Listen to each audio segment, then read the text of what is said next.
Bon dia, benvinguts en aquesta segona jornada del Fòrum Internacional en Diversitat Lingüística en el marc del projecte FOSTERLANG.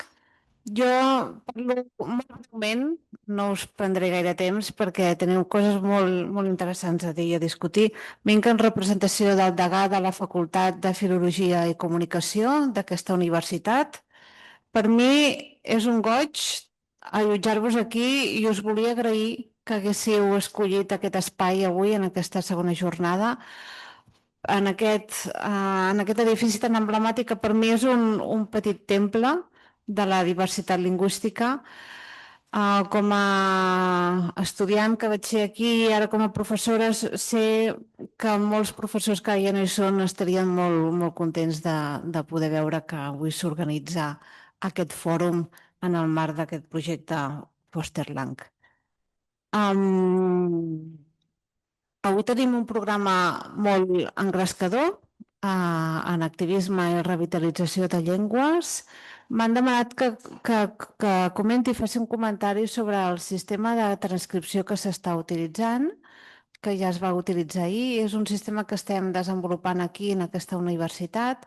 Avui el provem justament per millorar-lo, perquè som conscients que moltes vegades si s'utilitza en un context molt específic o amb parlants no natius, la qualitat no és la que voldríem. A vegades hi pot haver algunes incongruències, però justament el fet que el puguem utilitzar aquí per la universitat és important i en aquest sentit us ho agraïm perquè això ens permetrà continuar desenvolupant i millorar-lo.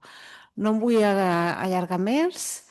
Moltíssimes gràcies. Espero que gaudiu d'aquesta facultat, d'aquest espai, de la jornada i del que queda d'aquest fòrum. Moltes gràcies.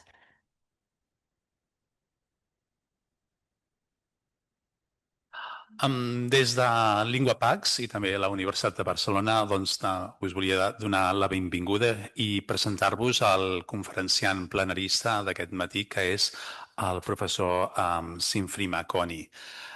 És professor d'Estudis Africans i Lingüística Aplicada a la Pennsylvania State University als Estats Units i voldria fer-vos una breu semblança de la seva persona, però no patiu, serà molt breu. La seva obra, que comprèn més de 20 llibres i un centenar llarg d'articles i capítols de llibres, ha tingut un impacte social en salut pública, en educació i en política lingüística, perquè ha transformat la manera com es dissenya i es practica la comunicació en contextos multilingües i postcolonials. La seva recerca ha orientat estratègies de comunicació culturalment arrelades en intervencions sobre el VIH i la SIDA i, per exemple, també en el cribatge del càncer de mama a Àfrica. En concret, ajustar els missatges a les normes pragmàtiques locals ha millorat la confiança de les comunitats, la comprensió i l'adopció d'alguns dels programes. A Ciutat del Cap, a Sud-àfrica, la seva col·laboració amb professionals de la salut ha contribuït a formar cuidadors en residències de gent gran partint d'un principi clar. El benestar, la cura, es construeix en la interacció. Makoni també ha investigat el bilingüisme i la demència. Ha desenvolupat enfocaments d'avaluació cognitiva adequats per parlants bilingües amb poca escolarització formal a partir de recerca feta a Sud-àfrica i també en comunitats afroamericanes. L'impacte de la seva recerca es fonamenta en una obra acadèmica que ha redefinit la manera com es conceptualitza la llengua, el poder i la identitat en les societats multilingües. Alguns dels seus llibres més coneguts són, per exemple, Language and Aging in Multilingual Context, del 2005, o el llibre Innovations and Challenges in Applied Linguistics from the Global South, de Penn, Cook i Makoni, del 2020. El fil conductor de l'obra de Makoni és la convicció que la llengua no es pot estudiar al marge de les condicions polítiques i històriques en què es produeixen. I una de les expressions més tangibles d'aquest compromís amb la divulgació i la democratització del coneixement és el Fòrum Virtual Global. Va néixer com una iniciativa setmanal i s'ha convertit d'una manera que els espais i s'ha convertit en una plataforma internacional que connecta la universitat amb el món d'una manera que els espais acadèmics tradicionals normalment no aconsegueixen. Només en el cicle 25-26 el fòrum va acollir 38 actes amb més de 1.500 persones inscrites i més de 1.000 participants actius de 33 països, d'Àfrica, però també d'Amèrica Llatina, Europa i altres llocs. El que distingeix aquest fòrum virtual global, fundat pel nostre conferenciant d'avui, el que distingeix aquest fòrum, deia, dels seminaris convencionals és l'amplitud del públic. Al costat d'investigadors hi participen artistes, activistes, professionals del dret i responsables en capacitat de decisió. A més, aquesta diversitat també es troba en les llengües en què es porten a terme aquests seminaris, que han inclòs Wolof, anglès, portuguès i altres. Per acabar, el seu projecte més recent, al voltant del concepte unbooking, que hem traduït com a desenllibrar, repensa de soca arrel com es produeix i es difon el coneixement acadèmic, mentre que les monografies o llibres tradicionals concentren l'autoritat en una sola veu i fixen el coneixement en una forma estàtica i sovint inaccessible, unbooking o desenllibrar proposa un model diferent, un coneixement col·laboratiu, en procés, multimodal, obert a la participació de veus que la publicació tradicional exclou. Aquesta iniciativa va de bracet amb un altre projecte del qual ens parlarà avui, que és invertir la mirada, és a dir, aplicar conceptes i tradicions intel·lectuals del sud global a l'anàlisi dels contextos del nord, per desmuntar una asimetria històrica en què la teoria normalment ha viatjat del nord cap al sud. Així, unbooking, el desenllibrar i la inversió de la mirada no són només innovacions metodològiques, sinó que és una visió fonamentada del que pot ser un intercanvi intel·lectual realment equitatiu entre llengües, institucions i tradicions epistemològiques. És per tot això que és un plaer que avui ens acompanyi el professor Sinfree Makoni al Fòrum de la Diversitat Lingüística amb la ponència titulada Emmarcar el llenguatge a la societat, la importància filosòfica del desenllibrar i la sociolingüística fluvial. Endavant, professor Makoni.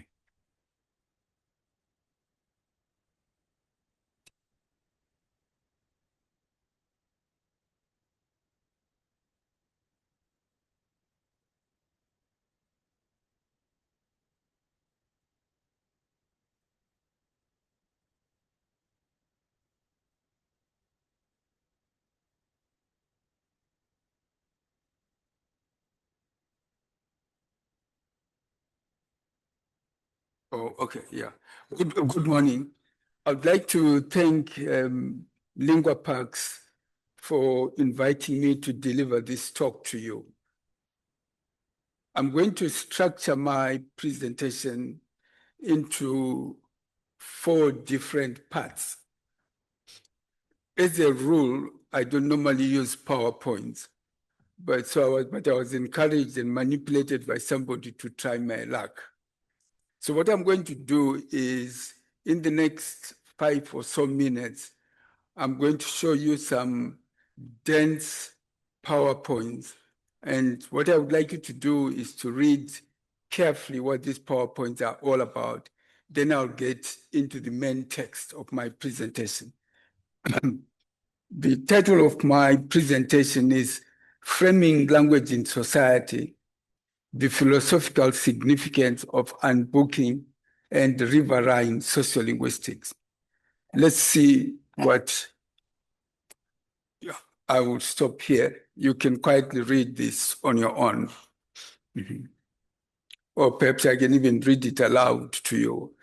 Focusing on concepts originating in the global south, while seeking to explore how such notions can be used to frame Euro-American sociolinguistics is required by the decolonial turn.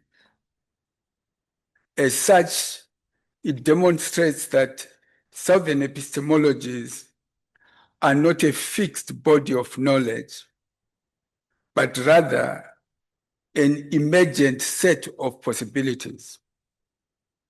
The Global South, post-colonial worlds of Africa, South America, and Asia are not sites for data extraction. Therefore, the objective is to reposition global Southern intellectual traditions not as peripheral commentaries on Northern theories, but as generative frameworks. All right, how do I move? Okay.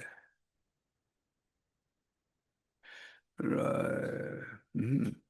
The African concepts can be used to explore how Euro-American social histories benefit from African scholarship. In addition, it provides opportunities for Euro-American societies to be viewed through the lens of the other. The objective of such scholarship is not to replace Western truths with African ones, but rather to build a community of validation in which different intellectual traditions test each other's claims without fear or hierarchy. Illustration of the validity of the argument would be advanced through two innovative concepts: unbooking and riverine sociolinguistics. The dominant scholarship on language currently focuses on the earth metaphor. Unbooking as an innovative framework constitutes a radical rethinking of how academic knowledge is produced and disseminated. Where traditional scholarly monographs concentrate intellectual authority in a single authorial voice, knowledge is fixed in a static and inaccessible form. The result is a bounded world of academic publishing. Unbooking proposes a different model in which knowledge production is collaborative, processual, and open to multiple forms of expression and participation. The second innovative framework is the riverine. The river, rather than the ocean, provides the terminology to examine the origins of language as well as the flows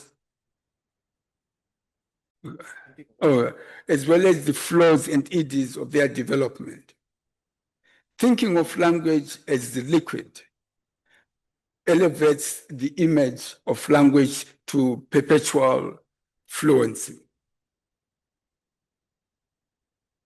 Now, the question that some of you may have is, how did I eventually end up thinking in this particular way? So what I'm going to try and do is provide you with a brief historical account of myself, my philosophical approaches to scholarship, and then I'll proceed and argue that the epoch in which Africa is a site of data extraction has already gone. What is important is for us to embrace a situation in which African thought can be used to reimagine scholarship in Europe and the United States. My career has been nomadic. It has taken me from Zimbabwe, my country of origin of birth, to Liberia, Ghana, Eswatini, South Africa, the United States, the UK, and continues to be shaped by political experiences in Africa, Europe, and North America. These experiences have shaped my theoretical orientation to critical approaches in language scholarship, such as post-decolonial sociolinguistics and Southern epistemologies.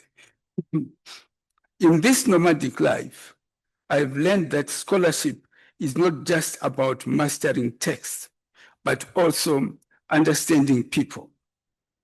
For me, scholarship comprises a world of strangers. I don't know many of you in this audience. And the task of a scholar is to transform these strangers into one's collaborators. Universities, therefore, should not only teach us how to read books, but also to read and understand the human condition. It is only by understanding the human condition that we can create an environment that enables us to do our research. My life is scholarship, and scholarship is my life. My life is communal. It involves other people's intellectual activities and academic projects, and collaboration is the touchstone of my scholarly experience. Based on such collaboration, I'm no longer certain what writing books or authorship means, hence the proposition of unbooking that I'm developing with my colleagues across the globe, which I argue is the most recent iteration of decolonial and Southern epistemologies. For example, one of our most recent books, which is called This Isn't a Book, or an unbooked book, comprises 5 installments and not chapters, and there are at least 40 authors. I argue that the concept of a book, as we currently imagine it in Western scholarship, is not flexible enough, even with its various modalities, to capture the nature of radical, global, decolonial thought. Unbooking provides an innovative way to express such thought. In unbooking, a book comprises installments and not chapters, as chapters are discrete and self-contained, whereas installments are open-ended, like the serial novel by Zadie Smith called The Fraud. Unbooking, as I said in the beginning, constitutes a radical thinking of how academic knowledge is produced and disseminated, where the traditional scholarly monograph concentrates authority in a single authored voice, fixes knowledge in a static and often inaccessible form, and circulates it primarily within the bounded world of academic publishing. Unbooking proposes a fundamentally different model, one in which knowledge production is collaborative, processual, and open to multiple forms of expression and participation. Rather than sealing knowledge within the covers of a finished book, unbooking reframes dissemination as a living knowledge, as living multimodal practice, one that is collectively inhabited, continuously evolving, and genuinely open to the participation of voices that traditional publishing has historically excluded. In doing so, it challenges the gatekeeping structures that determine whose knowledge counts and who gets to participate in its production. This democratizing impulse is inseparable from the parallel project that I'm engaged in called Reversing the Gaze. The methodological and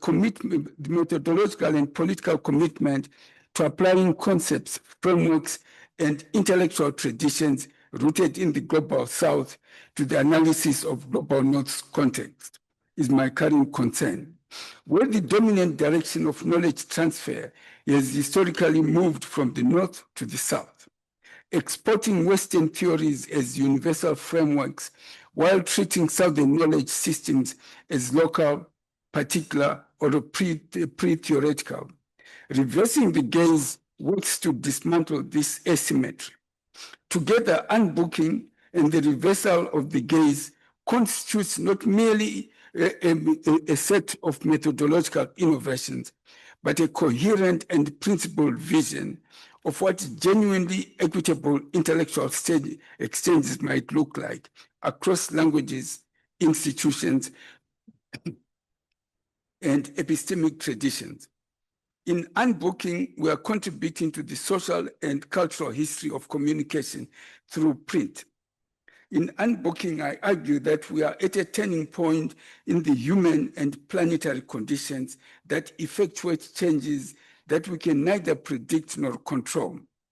The changes are true for all Earth beings, including both human and non-human.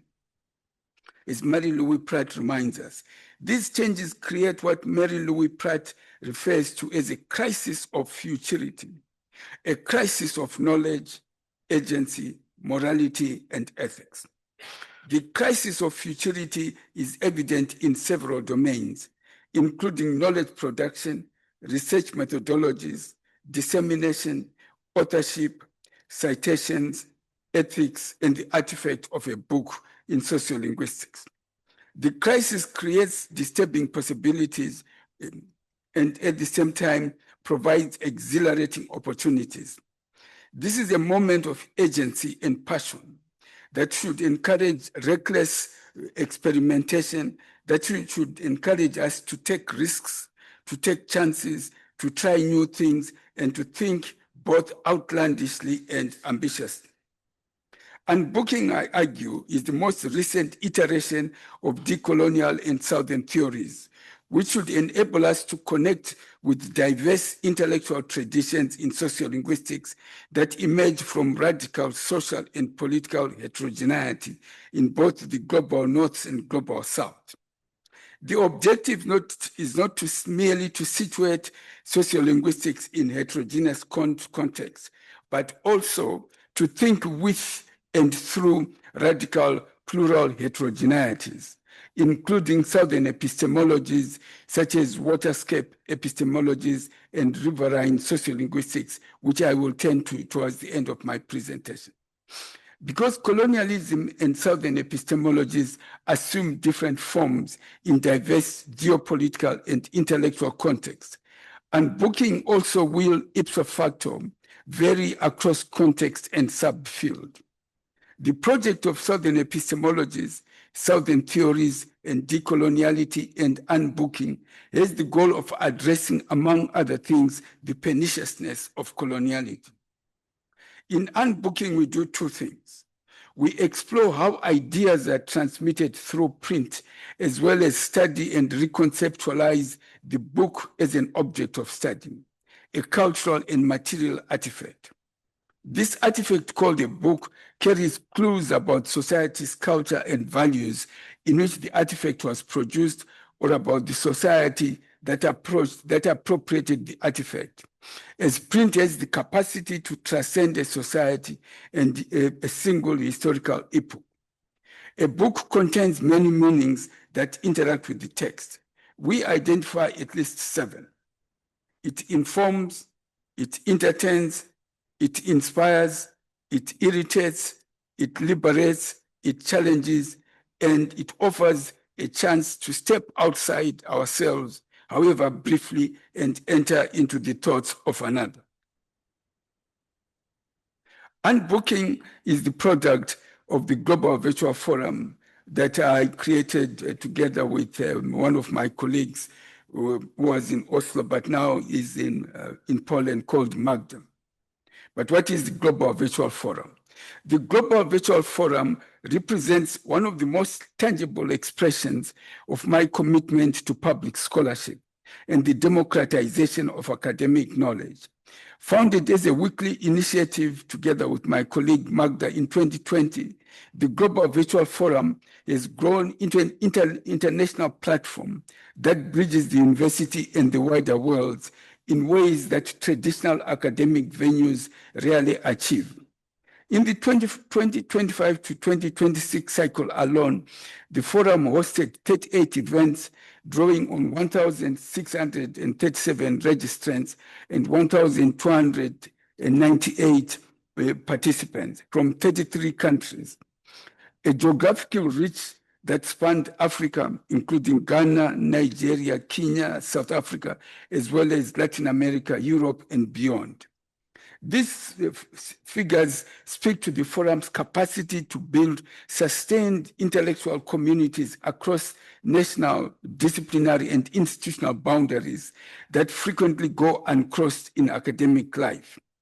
What distinguishes the Global Virtual Forum from conventional academic seminar series is the deliberate breadth of its participant base.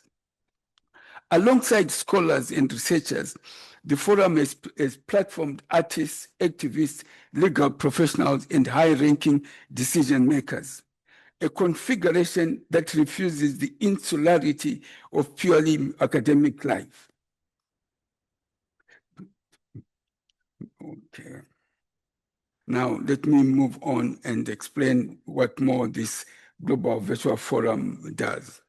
The Global Virtual Forum functions simultaneously as a research dissemination platform, a community building initiative, and a model of what engaged, multilingual, and globally inclusive public scholarship can look like. I'm deeply skeptical of the methods and tools used in an analysis of language, hence the proposition of riverine sociolinguistics and unbooking. Certain concepts such as fluidity are not sufficient to understand language when used in language planning and policy to foster singular approaches. They foster singular approaches to diverse contexts. I have focused on the development of Southern epistemologies in applied linguistics, notably, for example, in one of my books with Alistair Pennycook called Innovations and Challenges to Applied Linguistics from the Global South, and subsequent publications in the Global South epistemological series of multilingual matters, particularly in regard to Africa, with the objective of contributing to the creation of a firm sociolinguistic Southern architecture from a decolonial perspective. Southern epistemologies are not, like I said at the beginning, a fixed body of knowledge, but rather an emergent set of possibilities. Thus, the Global South, the post-colonial world of Africa, South America, and Asia, is not a site for data extraction and collection, but this is the key argument, but also an intellectual space where existing Euro-American theories can be critiqued and new theories formulated, which may indirectly impact Northern theory creation. Based on this orientation, I have proposed a way of doing applied linguistics and sociolinguistics that brings together Southern African understandings of interdependence and Central American considerations of borderlands, which capture the entangled relations between the North and the South and the possibilities of their dissolution and my own in-betweeners. The development of my interest in Southern epistemology is driven by language policy and planning, which is an area of tension between the Global North and the Global South scholarship, also affected by the ontological and decolonial trends in applied linguistics. Underpinning my interest in this invention, which is a product of my research into language policy and planning in missionary linguistics and contemporary language policy and planning, is my pursuit to broaden the epistemological analytical repertoires of sociolinguistics. I would now like to discuss the nature of a linguistic scholarship shaped by Africa. And this is my mantra. An epoch is upon us in which Africa is not a site of data extraction and collection, but a way of thinking and imagining scholarship, as well as a type of discourse that can be utilized to understand other contexts. I envision an epoch in which Africa is used as a prism to analyze the nature of sociolinguistics in the Global North. In what I refer to as post-decolonial scholarship, I explore what happens when either concepts developed in Africa, such as disinvention, personhood, Afro-communitarianism, Sankofa, Kente, are used in North American and European contexts. All these African concepts, I argue, should be used as resources for thinking and not for decorative purposes only. These concepts of African or African objects can be used to explore Euro-American social histories, to show how Euro-American social histories may benefit from African scholarship, as well as provide opportunities for European societies to view themselves through the lenses of the other, as these cultural practices and entities are universal. Some of the concepts with origins in Africa, such as disinvention, have already begun to be used in some European contexts, such as in Italy by the Academia Napolitanum, as instances of Southern resistance in European contexts.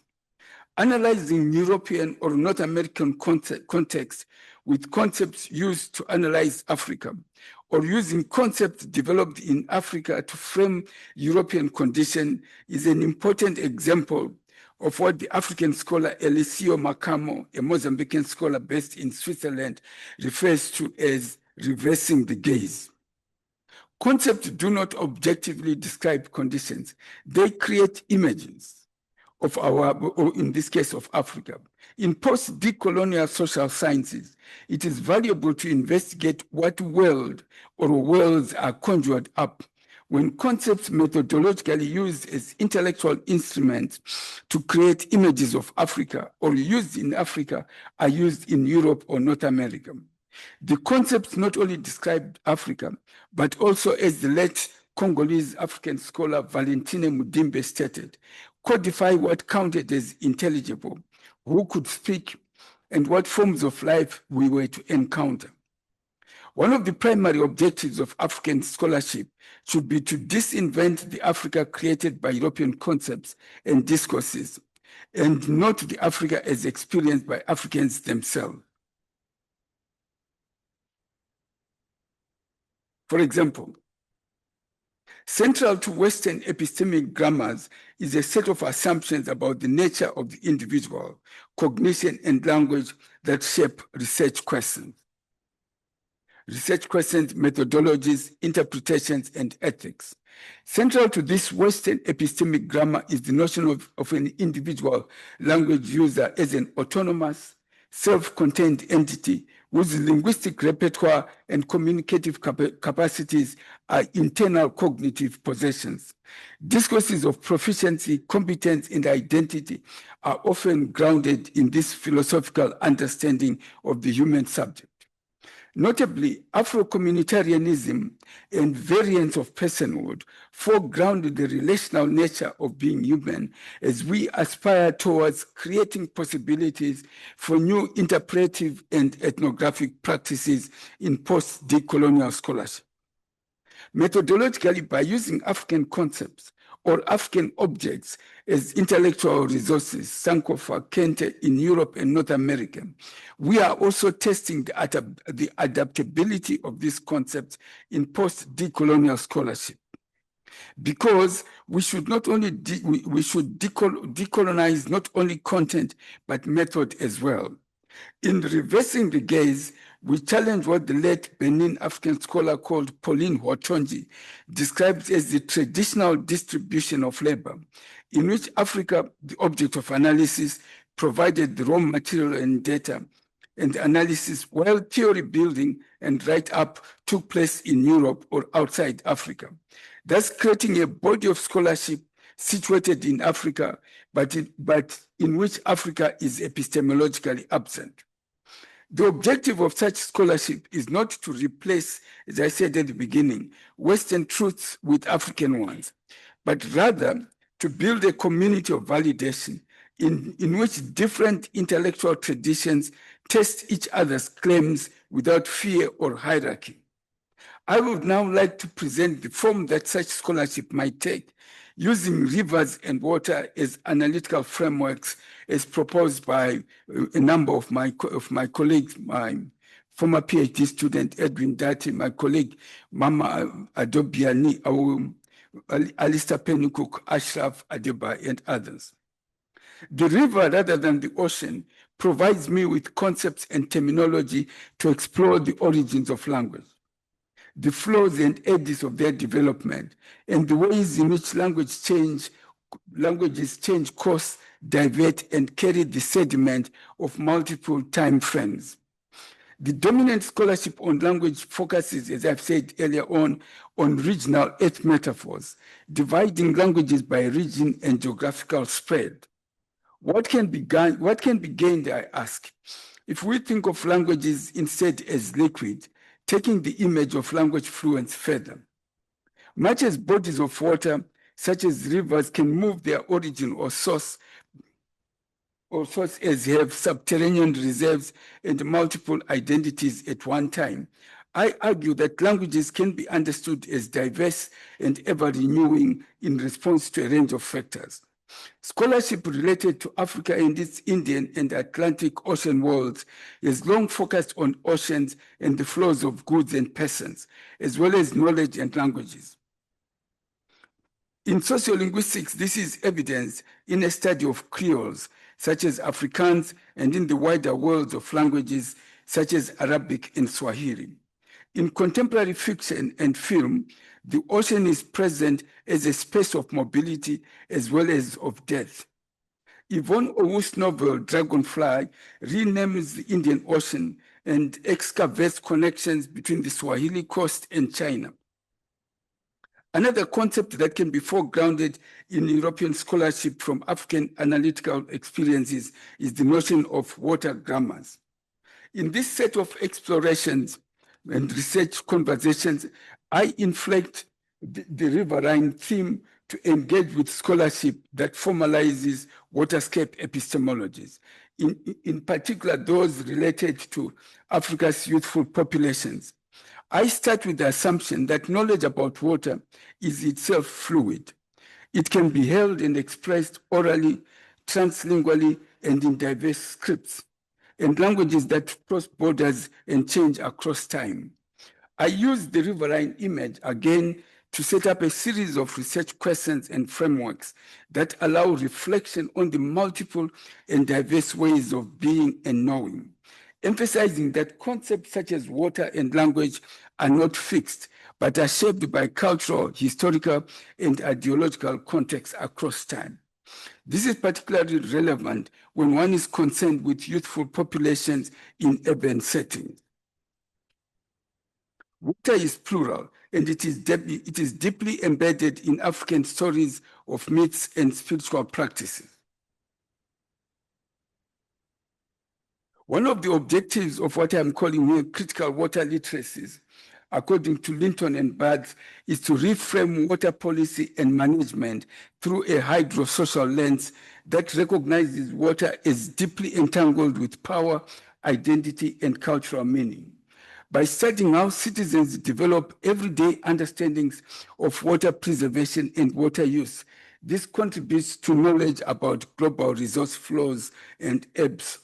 A decolonial approach challenges technocratic, elite-driven agendas by highlighting that water knowledge is culturally embedded, spiritually informed, and historically diverse, aiming for inclusive dissensus through community-rooted, respectful engagement and storytelling that treats water as living and relational.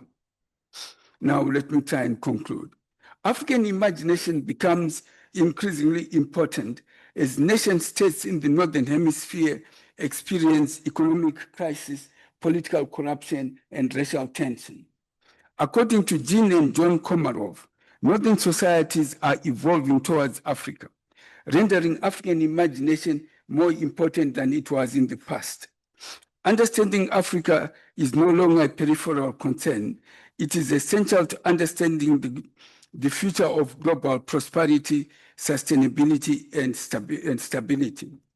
My objective in using Africa as a way of framing global scholarship is to build academic freedom from inside intellectual epistemic communities, thereby opening up the university to community knowledge and democratizing disciplinary knowledge. When I say the future is Africa and Africa is the future, I do not mean that Africa is the future due to its resources or that a majority of the youth in the globe will be African, even though both are true. Notably, sub-Saharan Africa is currently home to 1/6 of humanity and soon will be home to 1/4 of the world's population. I mean that the way we frame our intellectual experiences needs to be shaped by African imagination. And in order to do that, I'm going to try and conclude with a 2-minute. I need my video. I think if I go here, okay. Yeah.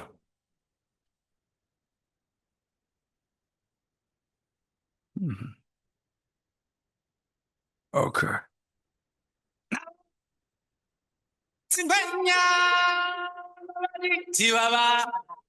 These writings, grounded in African languages and African identities, to be self-assertive.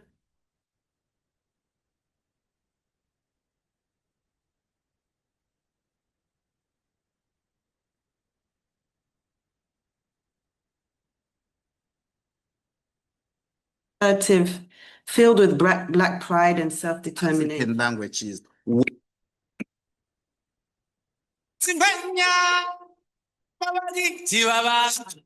Ngugi's writings, grounded in African languages and African identities, to be self-assertive, filled with black pride and self-determination. African languages were among the first casualties of the colonial project. Every language has its own unique musicality. What do we want to say?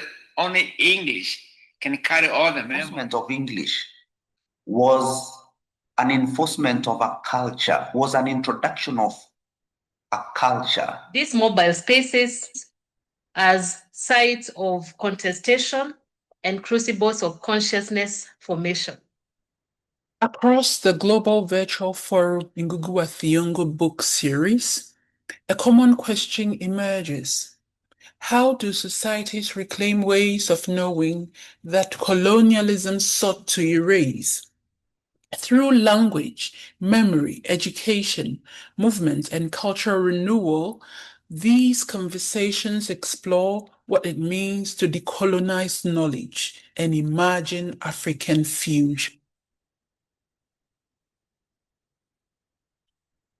Ngugi's work on language and culture are ironclad attached to the physical struggle for economic and social determination.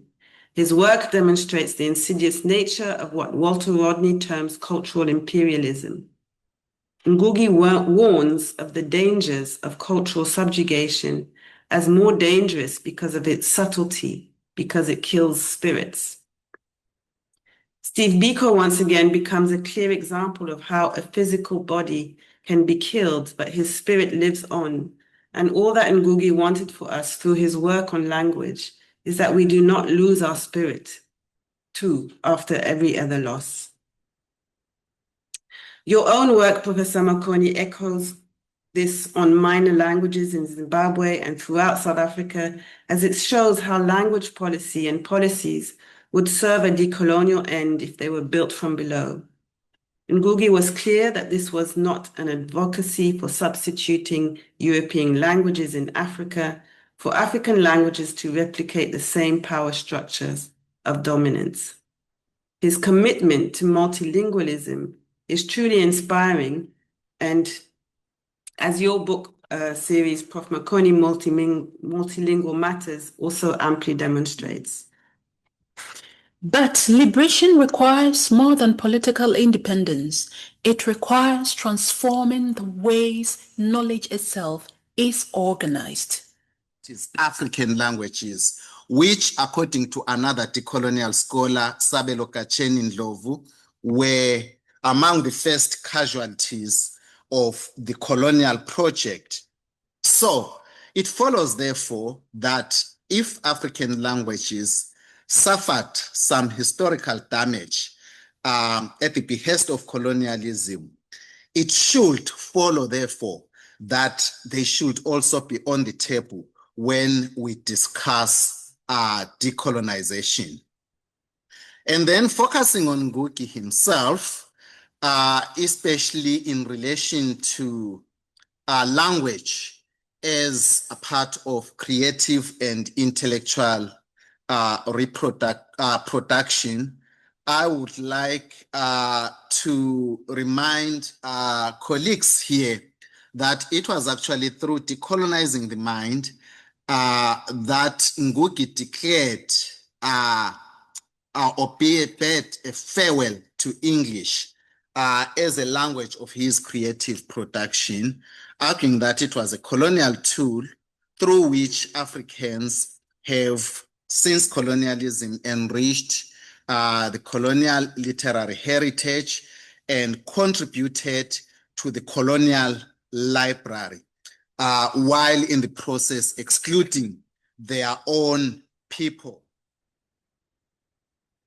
When I look back for my beginning as a writer, my first novels, The River Between, With No Child, Grain of Wheat, and even Petals of Blood, which were talking so much intimately, I think, about the post-colonial condition in Kenya, in my village, in my town,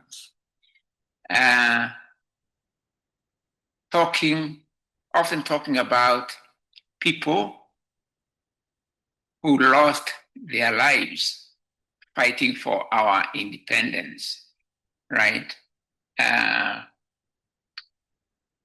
yet, the thing that puzzles me when I look back is how I could have accepted in my mind so easily that talking about the exploits of, say, freedom fighters in Kenya who obviously spoke African languages, who organized in African languages, how I could take their story and package it in a language they did not actually use, right?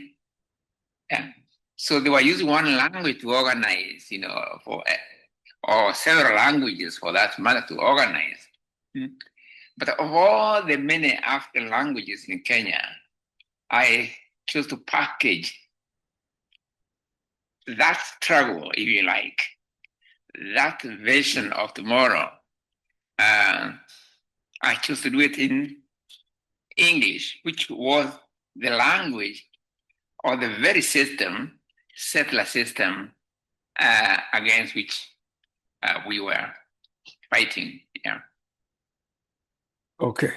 Yeah. I think you understood what I was trying to do. I tried to make an argument for the importance of African imagination in thinking through contemporary issues. And then I tried to sort of say unbooking provides us with opportunities to rethink what constitutes a book, because our work in radical scholarship will never accomplish its main goals if the idea of a book is not unbooked. And then I moved on to try and propose and to argue that an era is upon us in which we have to draw upon some of the concepts coming from Africa to frame not what happens in Africa, I take that for granted, but what happens in European and American concepts. And then I talked about riverine and waterscape epistemologies as ways of trying to conclude, trying to frame what I am saying. But I would like to conclude now by shifting the discussion a bit. If I were to present what I had talked about to members of my clan, this is how the presentation would end. They would say, they would sing praise songs, and this is the praise song that is sung for my clan. They would say, Nyati Gokoma, Mkuma Jeja Chipondera. They are thanking the ancestors that whatever I do or don't do is to some extent influenced by my own ancestors. Thank you.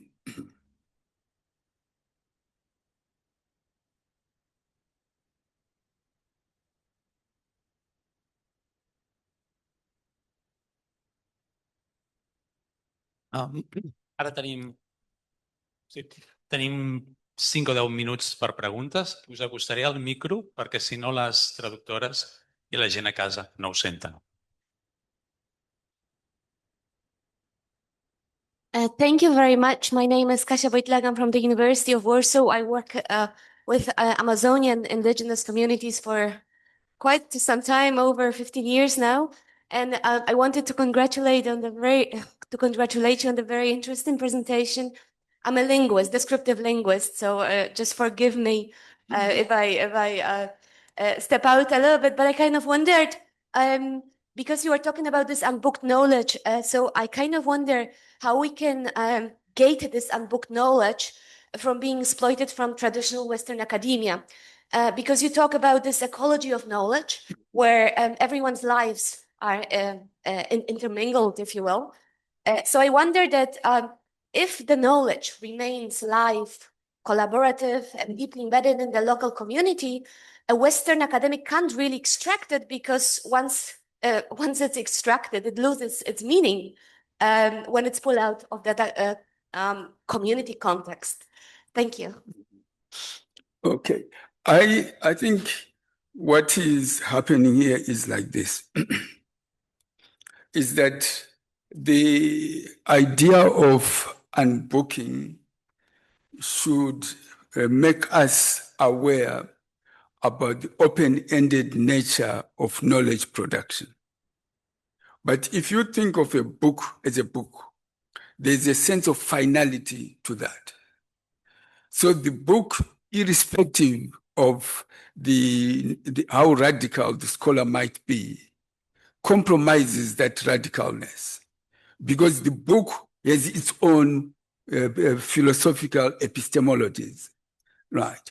But we have tended to look at a book as an innocent vessel without understanding that a book shapes what can be produced and what can be erased. Let me give you a concrete example. Anybody here who has written a dissertation or published a book, what they normally would tell you is that there's a lot of material that they had to exclude. Then my challenge to you would be, if you were to write a book taking into account all the things that we've been asked to exclude from books, our notion of knowledge at this moment would be radically different, right? Because the book can only, it imposes its own worldview on us. But somehow our thinking has been, oh yeah, we'll write these books and the publishers, and we've been debating that, oh, they don't publish my books, without taking into account the insidious nature in which a book as an artifact changes how you imagine what you're talking about. Yeah. Més preguntes?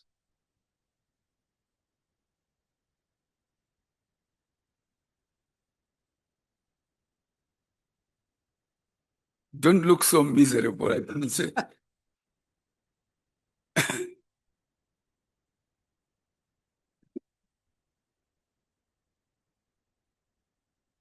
Thanks very much. I was a little bit late arriving. My apologies, but I think I captured everything apart from your introduction, you being introduced. Sorry. I've read some of your books, but did you unbook the books? Or I don't know if I unbooked the books, but I certainly grabbed some of the contexts, the concepts that you use. And I've used them in my teaching for many years, and they capture the imagination of students in our context, at least, and that's the Welsh language context. Yes. Because they can understand very, very clearly, you know, the concept that languages are created by politicians and lexicographers. They get that completely. Get that. Yeah. Even though we have a very, very long, continuous literary oral tradition over 1,000 years. But my question, I suppose, is that many of us in this room are very concerned with the production of knowledge, but the production of intellectual thought and the production of concepts, if you like, using languages other than English, and that we're concerned, I suppose, that international intellectual production is becoming more and more monolingualized in a very structured approach to language. It's not produced or it's not disseminated, and it's actually discouraged from the fluidity model. It's actually always produced in very monolingual, very very high register, usually in written form. And so the ways of producing conceptual intellectual thought in languages other than English, I think that a lot of us in this room are pretty concerned about the future of doing that. I mean, can the Catalan, for example, space produce concepts as it has done that reflects its own society? Can the Basque space produce concepts and so on and so forth? Good. Thank you very much. Thanks a lot. I want to have the temerity to suggest how Catalan scholars should handle that situation. Of course, I will now. Let me give you some advice. The argument that I'm trying to make is as follows. We have reached a point, I think, in which we all accept that Catalan is important. I mean, African languages are important. That we have agreed on. The argument we have not made as eloquently and as loudly as we have done is to say the Catalan concepts of language are relevant to English. Right. That is the argument that I'm trying to make here. That these African concepts, these Catalan concepts, are relevant to an understanding of English. In other words, English scholarship will remain inadequate as long as it doesn't take into account how other communities think about their own languages. So in this case, what you would want to do is to see how would you describe English through a Catalan lens, you see. So you shift the burden and you say, okay, English is dominant, etc., but let's see what we can experience about English when it is framed through the experiences and indigenous concepts that we all are familiar with in this case, right? That is the point I was trying to make.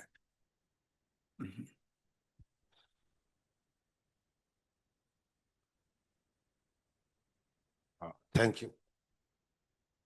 I am from Pakistan, and we suffer from a dilemma while decolonizing the language and the knowledge. In our part of the world, you know that most of the work on the languages and their grammar was done during the colonial period of British Empire. If they haven't done that, so we would have lost much of the knowledge of these languages we have in the north part of Pakistan. So I suffer from the dilemma that how to decolonize those, decolonize the epistemologies by those colonial writers. On the one hand, they were beneficial for the linguistic communities, but on the other, they might be hierarchical and colonizers. So in your context, in African context, I wonder how the writings of the colonial period benefit the decolonial theory or framework. Okay. Yeah, this is my take after working on this for decades. The issue, I think, at stake is this, is that the colonialists and the missionaries understood and framed epistemologically what was to be regarded as language in very different ways than the people who were, than the lay people, right? So how does that work? That is, this touches on the argument that we made way back in 2007 with Alistair Penn, for example, that indigenous languages in some African contexts are European understandings of language practices. They don't capture how the individuals who live in those communities understand language. So indigenous languages in those contexts alienate even the people that they seek to benefit, right? That is the argument that we're trying to make. So this series of Unboking, Riverine, etc., is a continuation of the disinventing argument, right? That we can't just take for granted that the way these languages were described are going to be beneficial to the indigenous communities themselves. Right? That is the argument that I think I'm trying to make. Right. Mm. Hello. Thank you so much. As a Catalan, I can tell you that for 3 or 4 centuries, of course, the authorities and everyone were using Spanish, like any colonized country. Yeah. And therefore, Catalan was totally, let's say, forgotten and in the hands of the people. And they kept the language marvelously alive until the beginning of this century, when the whole schooling system was done and forced to be done in Spanish. And that was already something that created a problem. So I think sometimes, and being an academic myself, that academic people look very much at their tiny part of the world as if it were so important. But I agree with you that I think the main importance is that people share, that people talk, that people, all of this is what keeps a language alive. And then, of course, we can conceptualize, and certainly here in Catalonia it has been done. And even the people who conceptualize in academia usually are constrained to narrow niches because, for example, they don't use the enormous experience of the Soviet Union with the many languages, etc., that and the many legends, folk tales, etc. This is not contemplated. The German is too difficult for many people already, so it is not contemplated either. And you know, the British world is indeed a very limited one. So wouldn't you agree that perhaps this should get out of academia completely? I mean, not to expel it, but to really focus the attention on many other subjects that are really making the languages to persist and to grow, etc. Go to those places of focus. Okay, good. Thanks a lot. Just in terms of scholarly practice and politics, I completely agree with you that we need to move outside the narrow niches that we are comfortable with. I need to think about my scholarship in a broader way rather than in terms of Africans, in terms of Africa. Hence the argument I was trying to make about reversing the gaze, that these African concepts, for example, or Catalan concepts, you don't have to abandon them. You can use them to talk about Catalan, to talk about any different languages, but you must now begin to use them to show their value, even to the English linguists. There are certain things that you will be able to see about English because of that Catalan experience. That is the argument here.